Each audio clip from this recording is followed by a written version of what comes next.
formas. Ela é uma expressão conceitual multipolissêmica, né? Então, ela tem várias abordagens e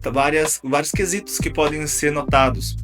Um deles é primordial que a gente possa entendê-la é simplesmente a separação dos conceitos de história e público. O primeiro conceito de história, como poderia afirmar aí Mark Bloch, Lucian Febvre, Eric Thompson, é que a história é a ciência do homem no tempo, no seu espaço, na sua experiência, no seu deslocamento temporal ao longo da sua existência.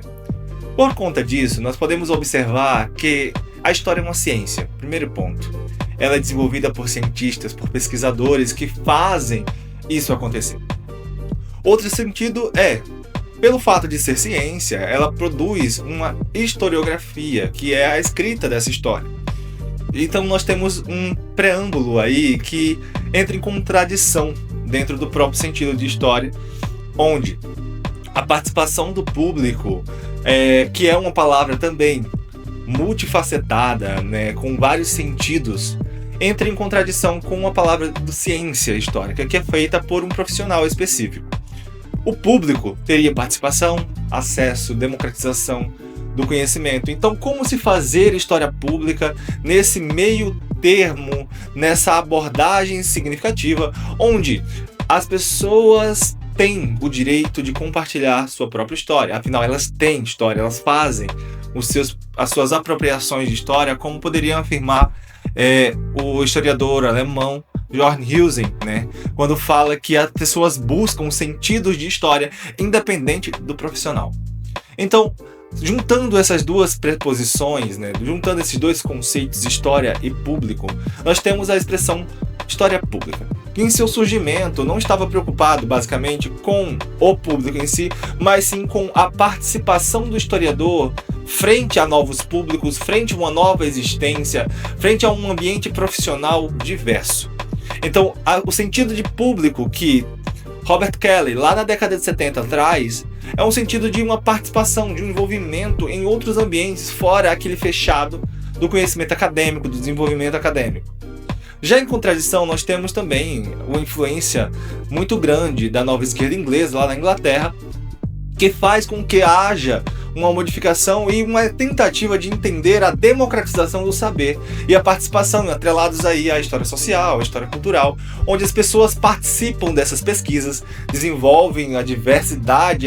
de abordagens sobre a história e elas constroem sentidos próprios de história. O que François Hartog poderia nos dizer que são seus regimes de historicidade. Cada pessoa tem uma historicidade que compartilha, que recria e que se apropria com sentidos próprios para se localizar no tempo, no espaço e nas suas experiências. Então, aqui no Brasil, por exemplo, a historiografia mostra que há uma tentativa desde 2011 acerca de definir o que é história pública e,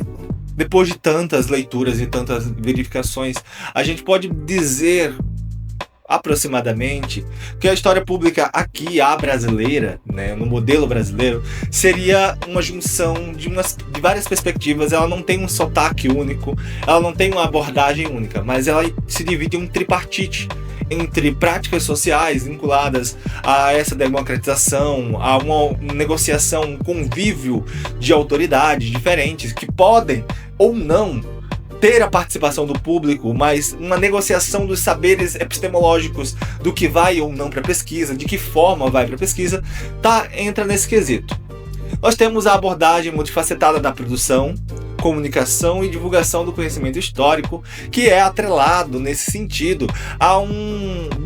ambiente digital, a uma vivência mais atrelada a essas perspectivas novas, tecnologias, do atrelamento, dificuldades e, por que não, também do combate ao negacionismo dentro das redes sociais. Então, muda-se o sentido da primeira expressão da prática social e se atrela ao sentido prático da coisa, de dizer que é um processo mais de mediação de conhecimentos, como também é afirmado pelo historiador, né, Michel de Certeau, que os locais sociais, o local do historiador é um local de negociação, de mediação do conhecimento entre um conhecimento que é prévio das pessoas e um conhecimento acadêmico que vai se juntar, vai se entrelaçar para produzir sentidos acadêmicos, científicos da história. E por fim, nós temos também o atrelamento e a vivência que vai ser experienciada, imersiva, né, com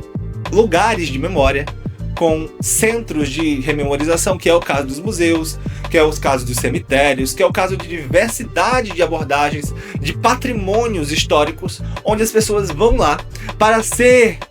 imersivos em uma história que passou, mas que ainda está viva naquele espaço. E cabe a nós, historiadores, também nesse processo, fazer o processo de guia pelos sentidos da história daquele lugar, com a prática de imersão neste lugar, mas também de uma prática atrelada a novas perspectivas, pois, afinal de contas, os sentidos de museus e patrimônios históricos vêm se alterando, onde as pessoas, agora, além de ficarem imersas nesse espaço, agora ela também interage com os espaços por meio do quê? Das novas tecnologias que estão revolucionando as vivências em sociedade, dentro desses museus, dentro desses espaços que é destinados à rememorização, a espaços direcionados a uma memória coletiva que, querendo ou não, se apropria, se reinventa, produzem sentidos que nós, os historiadores, usamos para além somente de fontes, mas como participantes, não como compartilhamento de autoridade plena, mas como um participante dessa produção histórica que resulta em nossas pesquisas historiográficas. E é isso.